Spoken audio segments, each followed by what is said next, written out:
السلام نے کیا کہا؟ بادشاہ نے جب آپ کو بلایا تو حضرت یوسف علیہ السلام نے کہا اجعلنی علی خزائن الارض، مجھے زمین کے خزانے پر مامور کر دیں. انی حفیظ علیم، میں جاننے والا، میں حفاظت کرنے والا بھی ہوں اور اس علم کو جانتا بھی ہوں. تو یہ بات چل رہی تھی کہ کوئی عہدہ طلب کرنا اگر اچھی نیت ہو تو وہ غلط کام نہیں. اپنے بچوں کو اونچی پوسٹ پہ پہنچانے کی کوشش کرنا، خود ترقی کر کے آگے جانا، اگر اس میں آپ کی نیت اچھی ہے تو یہ بہت اچھا کام ہے. نیت بری ہے کہ میں وزیر خزانہ بن کے لوٹوں گا قوم کو، تو یہ غلط ہے. اللہ فرماتے ہیں اس طرح سے ہم نے یوسف علیہ السلام کو زمین میں ٹھکانہ دے دیا. وَكَذَلِكَ نَجْزِي الْمُحْسِنِينَ، اور اللہ اچھے عمل کرنے والوں کو اسی طرح سے بدلہ دیا کرتے ہیں. ایک وقت تک آزمائش ہوتی ہے، ہمیشہ آزمائش نہیں رہتی. اب قحط پڑ گیا اور یوسف علیہ یعنی قرآن کے سیاق و سباق سے پتہ چلتا ہے کہ کچھ وقت کے بعد بادشاہ کا انتقال ہو گیا.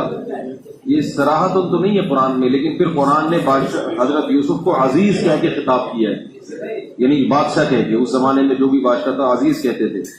تو اس سے پتہ چلتا ہے کہ کچھ وقت کے بعد بادشاہت کس کے ہاتھ میں آ گئی؟ یوسف علیہ السلام کے ہاتھ میں آ گئی. تو وجاء اخوۃ یوسف، پوری دنیا میں یا جو بھی آباد علاقے تھے وہاں قحط پڑا اور بارش کا ایک قطرہ بھی برسنا بند ہو گیا. اب لوگ بھوک سے مرنے لگے. خبر پھیلی کہ بھئی دنیا میں ایک ملک ایسا ہے مصر جہاں پر خوراک کے ذخیرے محفوظ ہیں اور وہاں کا بادشاہ فی بندہ اتنی مزدوری لے کر اجرت دے رہا ہے. تو یوسف علیہ السلام نے یہ شرط لگائی تھی. آواز صحیح نہیں ہے بھائی، اب تھوڑی صحیح ہوئی ہے، اس کو میں نے یوں کیا. یوسف علیہ السلام نے یہ شرط لگائی تھی کہ بھائی جتنے بھی مرد ہیں وہ آئیں گے تو ان کا راشن ملے گا. بوڑھے اور عورتیں اور بچے اس سے مستثنی ہیں، کیونکہ ایسا ہو سکتا ہے کہ کوئی بندہ آئے اور بولے میرے گھر میں 20 افراد ہیں، حالانکہ نہ ہو، تو ایک ہی آدمی 20 آدمیوں کو راشن لے جائے. تو انہوں نے کہا تھا جتنے افراد ہیں وہ آئیں گے تو راشن ملے گا، جو نہیں آئیں گے ان کا کوٹا نہیں ہے، اور اس کی ایک اجرت بھی رکھ لی. وجاء اخوۃ یوسف فدخلوا علیہ فعرفهم وهم له منکرون، پوری دنیا سے کجاوے کسے جانے لگے. اونٹوں پہ لوگ بیٹھ بیٹھ کے مصر کا رخ کرنے لگے، بھئی وہاں راشن تقسیم ہو رہا ہے. اچانک کیا ہوا؟ حضرت یوسف علیہ السلام کے بھائی بھی محل میں داخل ہوئے. جیسے ہی حضرت یوسف کی نظر پڑی، قرآن کہتا ہے فعرفهم، یوسف علیہ السلام نے ان سب کو پہچان لیا. وَهُمْ لَهُ مُنْكِرُونَ، اور وہ اپنے بھائی کو نہیں پہ، ان کے تصور میں بھی نہیں کہ جس کو میرے کنویں میں ڈالا تو وہ بادشاہ بن کے بیٹھا ہوا یہاں، وہ نہیں پہچانے. وَلَمَّا جَهَّزَهُمْ بِجَهَازِهِمْ، جب تیاری کی، ان کے سارا سامان پیک کر کے دیا، تو کہا کہ تمہارا ایک اور بھائی ہے جس کا تم راشن مانگ رہے ہو. انہوں نے کہا تھا نا کہ ہمارا ایک بھائی اور بھی ہے، وہ آ نہیں سکتا، تو اس کا بھی راشن ہمیں چاہیے. تو یوسف علیہ السلام نے کہا اس دفعہ تو میں دے رہا ہوں، لیکن آئندہ جب راشن لینے کے لیے آؤ گے تو اس بھائی کو جب تک لے کے نہیں آؤ گے اس کے حصے کا راشن نہیں ملے گا. اب قحط ایسا پڑا ہوا تھا، لوگ دانے دانے کو ترس رہے تھے کہ ایک آدمی کا بھی اگر راشن کم ہو جاتا تو گھر میں کھانے کے لالے پڑ جاتے. تو انہوں نے کہا کہ سنراود عنہ اباہ، بات یہ ہے کہ اس کے ابا اس کو ہمارے ساتھ بھیجتے نہیں. تو پتا تھا نا کہ ایک بھائی کے ساتھ ہم نے یہ کیا، دوسرے کو بھی کہیں کنویں میں نہ پھینک دیں. تو ابا تیار نہیں ہوتے، لیکن آپ بے فکر رہیں، ابھی تو دے دیں راشن، اگلی دفعہ ہم اس کو بھی ساتھ لے کر آئیں گے اور ابا کو سمجھائیں گے اور ابا کو سمجھانے میں کامیاب ہو جائیں گے. یوسف علیہ السلام نے کہا کہ ان کی جو پونجی ہے نا، جو ان سے میں نے پیسے لیے ہیں، وہ سارے پیسے ان کے راشن میں واپس رکھ، تاکہ جب یہ گھر میں جا کے پہنچے تو ان کو پتا چلے کہ مصر کا بادشاہ کتنا رحم دل ہے، ہماری پونجی بھی واپس کر دی، تو اس سے یہ دوبارہ آئیں گے، کریں گے نہیں مجھ سے. تو جب وہ گھر گئے واپس پہنچے تو کہنے لگے یا ابانا، ہاں بنیامین کا راشن دیا نہیں، کہا کہ جب تک اس کو لے کے نہیں آؤ گے اس کا راشن نہیں ملے گا۔ یوسف علیہ السلام کے بھائی گھر میں گئے، اپنے ابا سے کہا، یعقوب علیہ السلام سے، یا ابانا، اے ہمارے ابا۔ دیکھو ابا کو ابو بولا کرو، ابو یا ابا یا بابا۔ یہ جو ڈیڈی پاپا والا سیٹنگ چل رہی ہے نا، یہ اتنی اچھی نہیں، اس میں روحانیت نہیں ہے، یہ گوروں سے آئی ہے، جائز ہے، اس میں وہ پیار نہیں ہے۔ امی کو امی بولو، اماں بولو، مما، یا اس طرح کے جو الفاظ ہیں، اس میں وہ محبت نہیں ہے۔ تو ان الفاظ کا بڑا اثر پڑتا ہے۔ کہنے لگے یا ابانا، اے ہمارے ابا، منع من الکیل، ہم سے ایک آدمی کا راشن روک لیا گیا ہے۔ منع من الکیل فارسل معنا اخانا، اگلی دفعہ میں آپ اس چھوٹے کو بھی ہمارے ساتھ بھیجیں، اور انا لہو لحافظون، ہم اس کی حفاظت کر کے چھوڑیں گے۔ وہی الفاظ استعمال کیے جو کس کے لیے استعمال کیے تھے؟ یوسف علیہ السلام۔ وَإِنَّا لَهُ لَحَافِظُونَ، ہم اس کی حفاظت کر کے چھوڑیں گے۔ یعقوب علیہ السلام نے کہا هَلْ آمَنُكُمْ عَلَيْهِ إِلَّا كَمَا أَمِنْتُكُمْ عَلَىٰ أَخِيهِ مِنْ قَبْلُ، ہاں میں ایسے ہی بھروسہ کر لوں جیسے اس کے بھائی کے بارے میں بھروسہ کیا تھا تم پہ۔ یہ کیسے ہو سکتا ہے بھائی؟ پہلے بھی تم نے یہی کہا تھا، اب بھی یہی کہہ رہے ہو، تو میں اس سے تم پہ بھروسہ نہیں کرتا۔ وَلَمَّا فَتَحُوا مَتَاعَهُمْ، جب سامان کھولا ہے دیکھا کہ وہ ساری درہم واپس، ساری پونجی واپس۔ کہنے لگے یا ابانا ما نبغی، اور ہمیں کیا چاہیے ابا؟ بادشاہ اتنا نیک آدمی، اس نے تو ہماری پونجی بھی واپس کر دی، اب تو آپ کو اس چھوٹے بھائی کو ہمارے ساتھ بھیجنا پڑے گا۔ وہ بادشاہ اس بھائی کا کیا نقصان پہنچائے گا، وہ تو دیکھیں، ہم ہماری بات پر اعتماد کریں۔ ہم کوئی اگر ڈرامہ کر رہے ہوتے، کوئی تصویر کر رہے ہوتے، تو پیسے کون واپس لے آتا؟ حضرت یعقوب پریشان تھے، انہوں نے کہا کہ لن ارسلہ معکم الا تؤتونی موثقا من اللہ لتأتوننی بہ، میں ہرگز نہیں بھیجوں گا جب تک مضبوط قسمیں اٹھا کے معاہدہ نہ کر لو کہ تم ہر صورت میں اس کو واپس لا کے چھوڑو گے۔ الا ان یحاط بکم، الا یہ کہ کوئی ڈاکو تمہیں گھیر لیں، کوئی لڑائی ہو جائے، کوئی الگ بات ہے، ایسا نہ ہو تو تمہیں ہر قیمت پہ اس کو لا کے چھوڑنا ہے، مضبوط قسمیں اٹھاؤ گے سب مل کے۔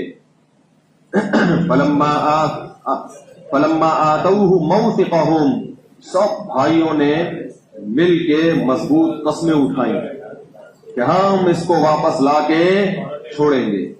قال اللہ علی ما نقول وکیل، یعقوب علیہ السلام نے کہا ہم جو کچھ بھی کہہ رہے ہیں اللہ اس پر نگہبان ہے، یاد رکھنا تم نے یہ معاہدہ کیا ہے، ٹھیک ہے نا، اللہ گواہ اس پر۔ تو اس کے بعد وہ قافلہ دوبارہ چلا۔ جب دوبارہ وہ قافلہ گیا تو پھر یوسف علیہ السلام کے محل میں داخل ہوا۔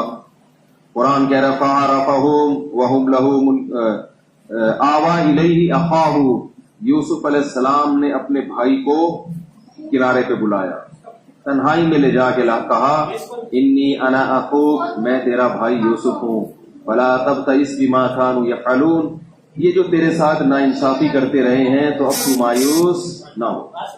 وہ اس سے پتہ چلتا ہے کہ وہ اس بیچارے کو انہوں نے ویسے بھی دبا کے ہی رکھا ہوا تھا، ایک بھائی کو تو کنویں میں ڈال دیا، دوسرے کو جو ہے نا وہ دبا کے رکھا، کوئی ظلم ہو رہا تھا اس کے اوپر۔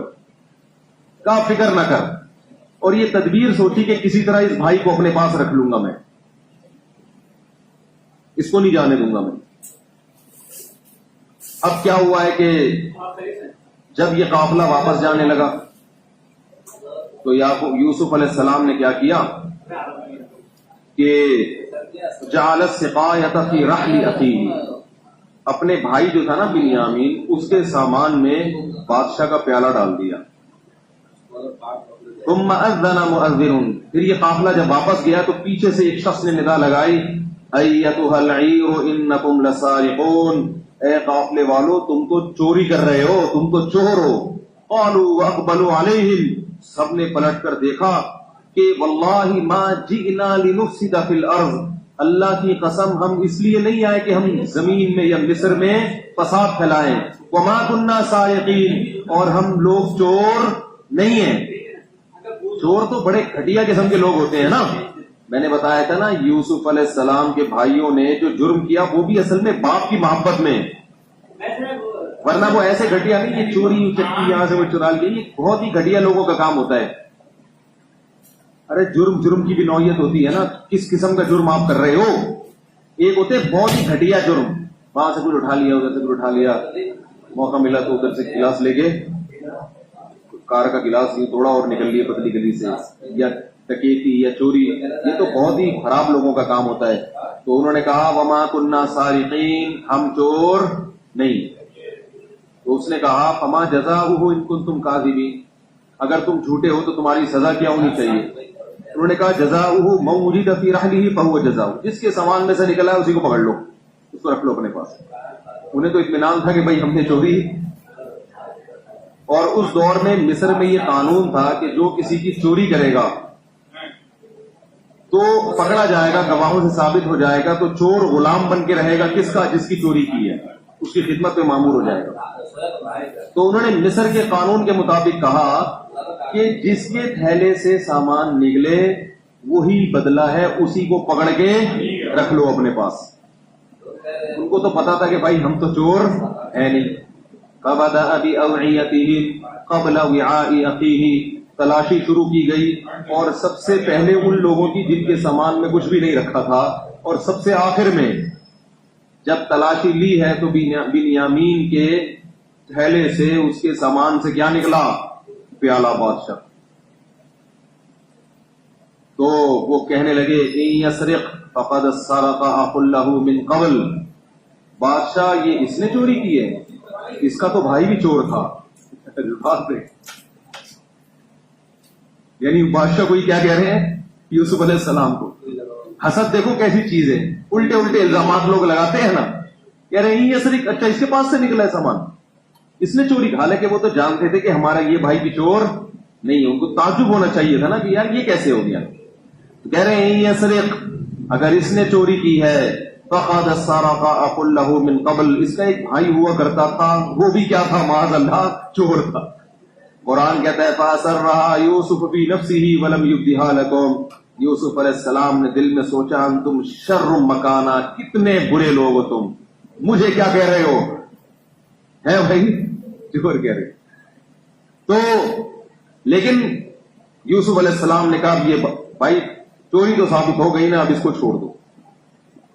کہنے لگے یا ایھا العزیز، اے بادشاہ، ان لہ ابا شیخا کبیرا، اس کا ایک باپ ہے بہت بوڑھا ہے، فخذ احدنا مکانا، وہ اس کی جدائی برداشت نہیں کرے گا، ہمیں رکھ لو. دیکھو کتنی بڑی قربانی دینے کے لیے تیار ہو گئے سوتیلے بھائی کے لیے. ہم میں سے کسی کو بھی رکھ لو گے ہم یہ سزا پانے کے لیے تیار ہیں. بڑی سزا ہے یہ غلام بن کے ساری زندگی رہنا، لیکن اب بھائی کے لیے یہ قربانی دے رہے ہیں کہ باپ کا غم نہیں دیکھا جا رہا. ظاہر ہے اولاد تھی، ان کو پتا تھا کہ ایک غم تو دے دیا، اب یہ تو بہت بڑا غم ہو جائے گا.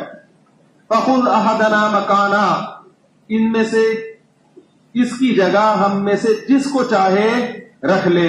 انا نراک من المحسنین، ہم سمجھتے ہیں کہ تو بہت اچھے عمل والا ہے، احسان کرنے والا ہے، یہ احسان کر لے، اس کو چھوڑ دے، ہم میں سے جس پہ ہاتھ رکھے گا وہ تیرا غلام بن کے رہے گا. حضرت یوسف نے فرمایا معاذ اللہ، اللہ کی پناہ، ان ناخذ الا من وجدنا متاعنا عنده، بھائی جس پہ جرم ثابت ہوا ہے، جس کے سامان سے پیالہ نکلا ہے، اس کے علاوہ کوئی اور نہیں رہ سکتا. یہ اللہ کی طرف سے یوسف علیہ السلام کو وحی ہوئی تھی کہ آپ کے باپ کو میں ایک اور آزمائش میں ڈال رہا ہوں، ورنہ اپنے باپ کو اس طرح تکلیف دینا جائز نہیں ہے نا کہ رکھ لے، ان کو تو تکلیف ہوگی نا بہرحال. تو یہ اللہ تعالیٰ کی طرف سے وحی تھی کہ بھئی میں نے آپ کے والد کو سے آزمائش ختم نہیں کرنی بلکہ ایک اور آزمائش ڈالنی.